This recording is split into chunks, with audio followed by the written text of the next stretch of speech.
Nous allons parler donc avec vous, Sébastien Barbe, de votre stratégie de gestion chez Cher Prince Gestion. Vous avez un fonds que vous gérez actuellement, que vous allez nous présenter. Il s'agit du fonds Convertible Global World. Alors présentez-nous ce fonds. Très simple. Les obligations convertibles sont, comme vous le savez, des obligations qui sont convertibles dans les actions qu'elles jouent en sous-jacent, ce qui veut dire que quand les actions montent, on bénéficie en plus du marché obligataire d'une partie de la hausse des marchés actions. Et si je préfère parler aujourd'hui du fonds Global World, parce que les convertibles, il y en a en zone euro, il y en a en zone Europe, puis il y en a dans le monde entier. Et dans un contexte où l'euro baisse d'abord, où le dollar monte, comme c'est un fonds qui est exposé aussi au risque de change, on a finalement dans le comportement de ce fonds quelque chose qui est assez intéressant, qui fait que d'ailleurs ça marche depuis 3 ans de manière assez pas linéaire bien sûr, mais enfin assez régulière.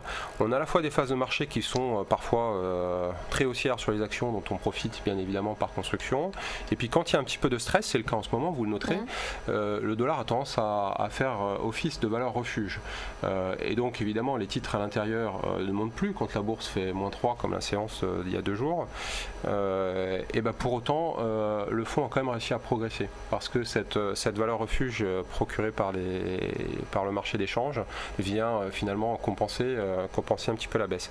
Et puis dans un univers assez large, c'est vrai que on a aujourd'hui tout un tas de valeurs un peu spécifiques qui nous intéressent. Par exemple, les dernières valeurs qu'on a achetées, c'est la convertible Twitter.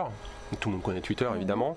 Il y a des rumeurs en ce moment de rapprochement entre Yahoo et Twitter, qui serait évidemment profitable à Twitter puisque c'est une société qui est magnifique mais qui ne gagne pas d'argent aujourd'hui, et qui est sur un titre aussi volatile comme une valeur de l'internet, c'est bien d'avoir une convertible. Typiquement la convertible c'est quoi? C'est une obligation Twitter qui va rapporter 3%, si on se trompe, si l'action ne monte jamais, 3% chaque année. Et pour autant, si jamais Twitter, ça peut doubler évidemment des titres comme ça, se met à progresser d'un coup, rapidement cette convertible se transformera en action et vous bénéficierez de cette hausse-là. On a des exemples comme ça dans le monde anglo-saxon bien sûr, on a des exemples en Europe, on a des exemples en Asie. Un titre sur lequel on a bien gagné notre vie et on pense que ça peut continuer, c'est ASICS. Tout le monde connaît ASICS, c'est un peu le Adidas. Adidas, c'est une valeur japonaise. Alors c'est un titre qui a bien monté, donc peut-être qu'il peut y avoir des phases de crise et de repli.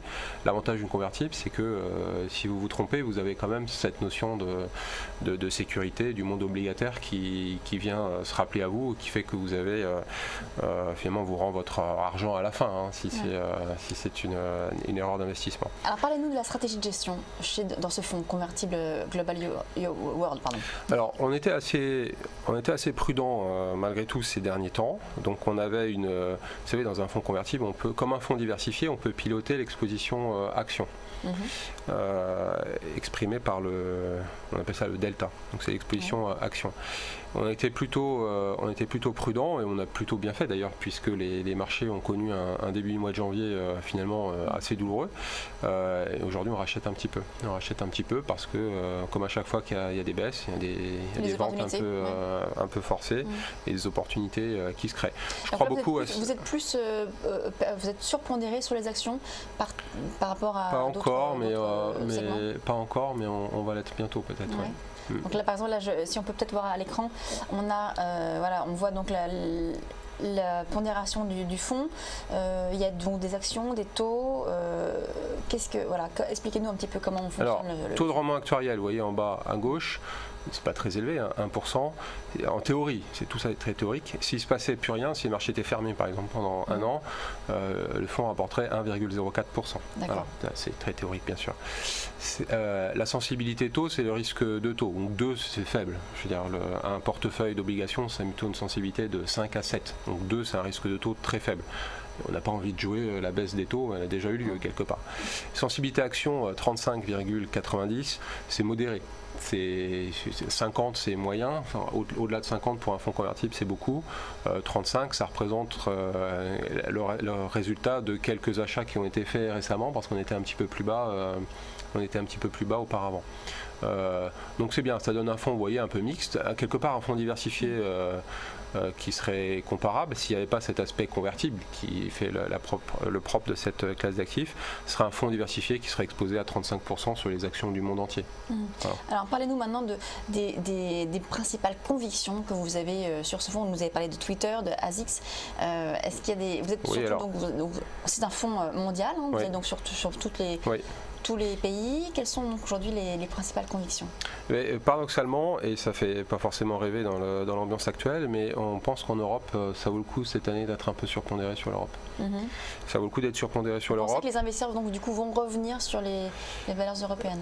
Oui, alors moi je suis jamais très partisan de l'explication par les flux. Souvent les flux on les connaît après, et puis des fois les titres montent sans variation. C'est le fondamental qui nous intéresse. C'est vrai que depuis le mois d'avril 2014, beaucoup de gens ont lâché la zone euro, que ce soit des non-résidents comme les Américains, et que ce soit aussi comme les Européens qui ont été chercher des rendements ou des actions dans les autres zones. Mais je crois que la croissance européenne pourra être un petit peu meilleure qu'attendu. Je pense qu'on peut rentrer dans un cercle un petit peu plus vertueux au sein de notre économie. C'est vrai qu'en plus on est français et que la France est un peu à la traîne dans ce mouvement, mais paradoxalement la France est peut-être le pays qui bénéficie le plus de la baisse du pétrole, la baisse de l'euro, et des choses comme ça. Dans quelle mesure? On ne produit pas de pétrole, donc ça c'est plutôt une bonne chose. Vous savez, normalement la baisse d'une devise... Il y a des sociétés qui sont impactées au total. Bien sûr. Après c'est le jeu de l'analyse sectorielle. Mais vous savez, quand la devise baisse, paradoxalement c'est pas toujours une bonne nouvelle. Surtout quand on a des comptes extérieurs déficitaires comme la France, parce que tout ce qu'on importe coûte plus cher. Donc paradoxalement, dans un premier temps, la baisse de la devise c'est plutôt négatif pour une économie, et ça s'améliore après dans un second temps. Surtout que les entreprises couvrent souvent le risque de change. Donc c'est la deuxième année et la troisième année que l'avantage compétitif se met en place.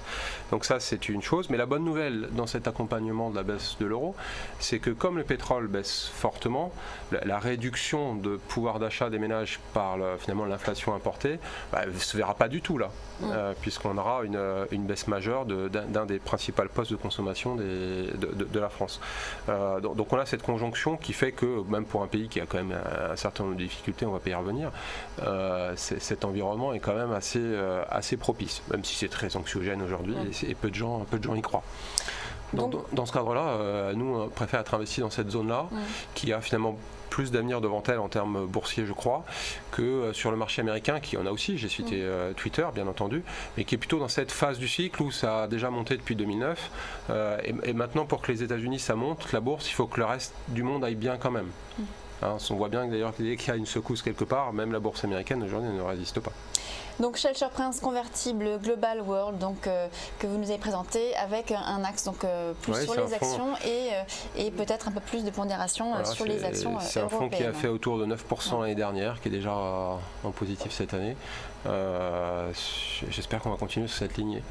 Merci beaucoup Sébastien Barbe. On va passer tout de suite à notre débat à 9h30. Donc c'est maintenant le débat de Direct Gestion.